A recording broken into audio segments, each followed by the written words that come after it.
Assalamualaikum dan salam sejahtera. Nama saya Mia Madinah binti Muhammad Farul Hisham. Saya berumur 11 tahun.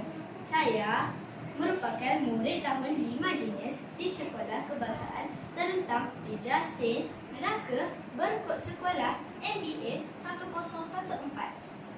Saya sayang sekolah saya. Sekolah yang terletak di kawasan bukit yang nyaman dan mendamaikan. Pada hari ini, saya amat teruja untuk berkongsi sebuah buku yang bertajuk Selidik Bintang di Langit, hasil karya F. Ghazali daripada siri pengembaraan sains. Buku ini dihasilkan untuk kanak-kanak dan mengandungi unsur sains yang menarik, mudah difahami serta penuh dengan nilai yang menarik. Berhelaian 32 halaman berwarna-warni serta salah satu daripada siri pengembaraan sains oleh publikasi Pustaka Zamrud.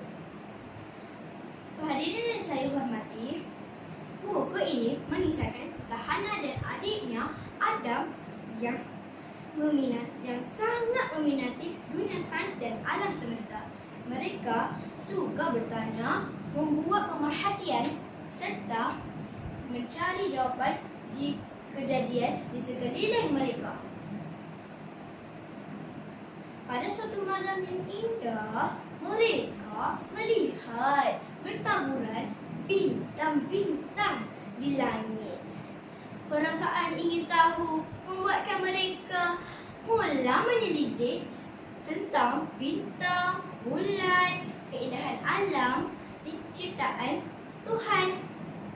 Dalam pengembaraan itu, mereka belajar bahawa bintang bukan sekadar hiasan di langit, tetapi mempunyai fungsi dan keistimewaan tersendiri.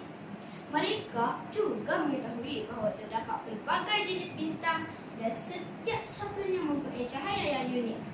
Melalui pemerhatian dan perbincangan bersama keluarga, Hana dan Adam semakin memahami ilmu sains dengan cara yang menyeronokkan.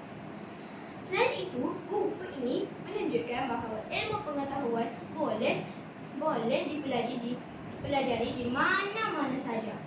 Kita tidak semestinya berada di makmal untuk belajar sains.